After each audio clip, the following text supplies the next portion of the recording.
নমস্কার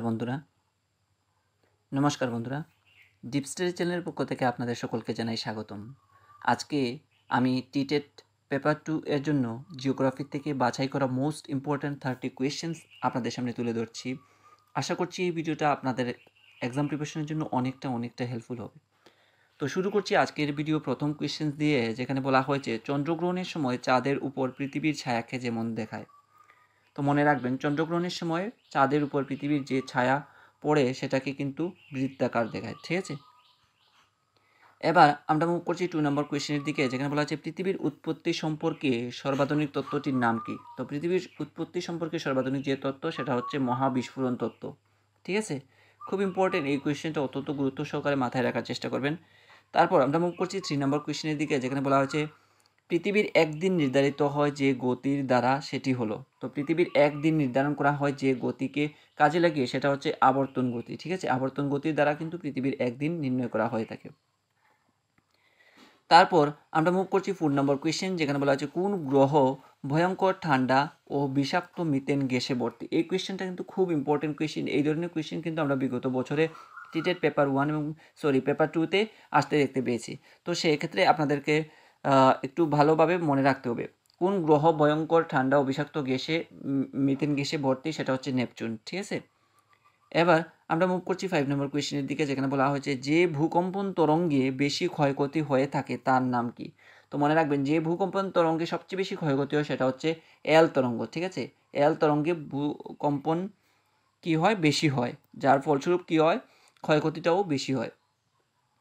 তারপর আমরা মুভ করছি 6 নম্বর কোয়েশ্চেনের দিকে, যেখানে বলা হয়েছে অপসারী ও নিরপেক্ষ পাত সীমানার ফলে যে অগ্নুৎপাত ঘটে থাকে তার নাম কি। তো অপসারী ও নিরপেক্ষ পাত সীমানার ফলে যে অগ্নুৎপাত ঘটে থাকে তার নাম হচ্ছে বিদার অগ্নুৎপাত, ঠিক আছে। বিদার অগ্নুৎপাত হবে এই কোয়েশ্চেনের এগেইনস্টে কারেক্ট আনসার।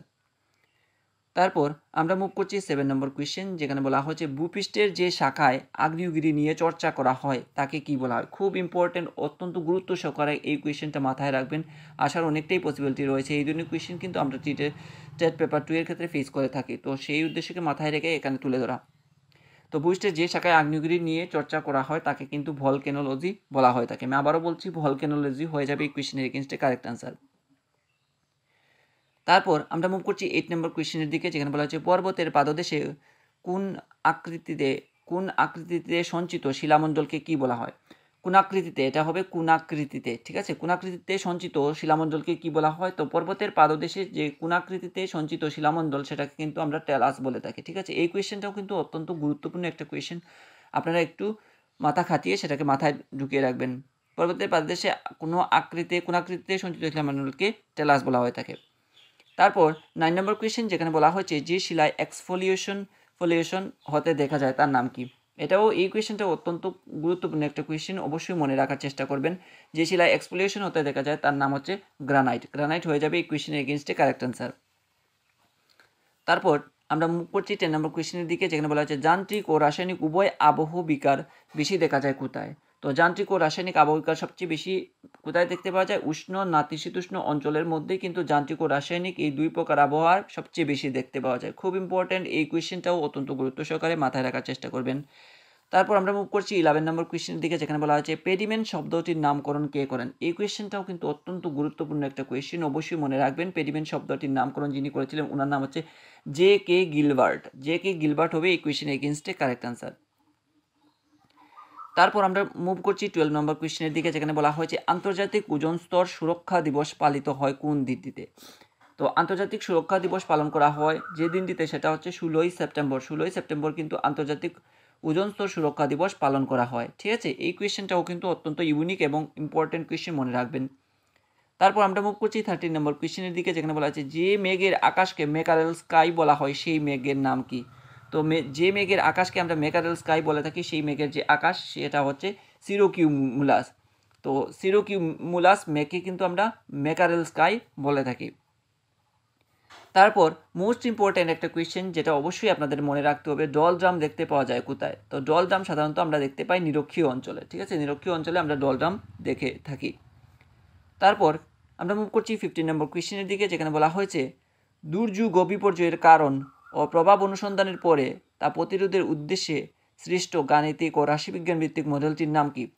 তো দুর্যোগ ও বিপর্যয়ের কারণ ও প্রভাব অনুসন্ধানের পরে যে এবং পরে তা প্রতিরোধের উদ্দেশ্যে সৃষ্ট গাণিতিক ও রাশিবিজ্ঞান ভিত্তিক যে মডেলটা, সেই মডেলটার নাম হচ্ছে ইএমপি হবে এই কোয়েশ্চেনের এগেনস্টে কারেক্ট অ্যান্সার। অত্যন্ত গুরুত্বপূর্ণ এই কোয়েশ্চেনটা, অত্যন্ত গুরুত্ব সহকারে মাথায় রাখার চেষ্টা করবেন।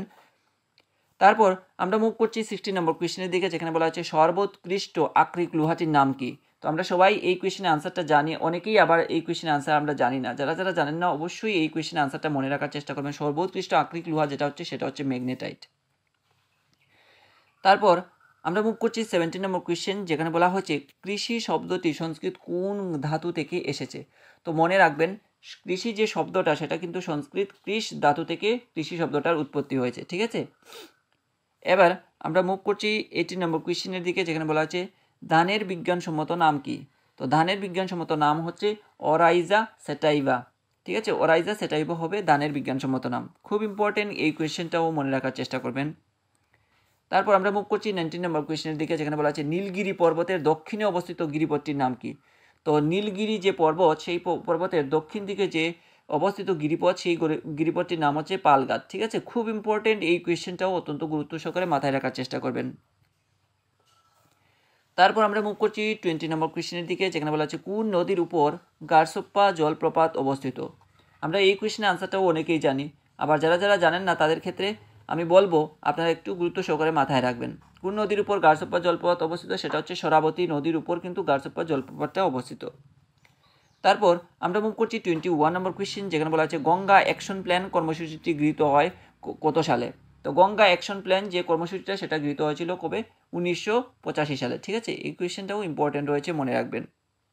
তারপর আমরা মুভ করছি 22 নম্বর কোয়েশ্চেন, যেখানে বলা আছে ভারতের নায়াগ্রা নামে পরিচিত যে জলপ্রপাত তার নাম কি। তো ভারতের নায়াগ্রা বলা হয় কোন জলপ্রপাতকে, সেটা হচ্ছে চিত্রকূট জলপ্রপাত। এই কোয়েশ্চেনটা মোস্ট ইম্পর্টেন্ট কোয়েশ্চেন এবং বিভিন্ন ধরনের বোর্ড এক্সাম কিংবা কম্পারেটিভ এক্সামে এই কোয়েশ্চেনটা চলে আসে, বারবার আসে। অবশ্যই সেটা মনে রাখার চেষ্টা করবেন, চিত্রকূট হবে এই কোয়েশ্চেনের এগেনস্টে কারেক্ট আনসার।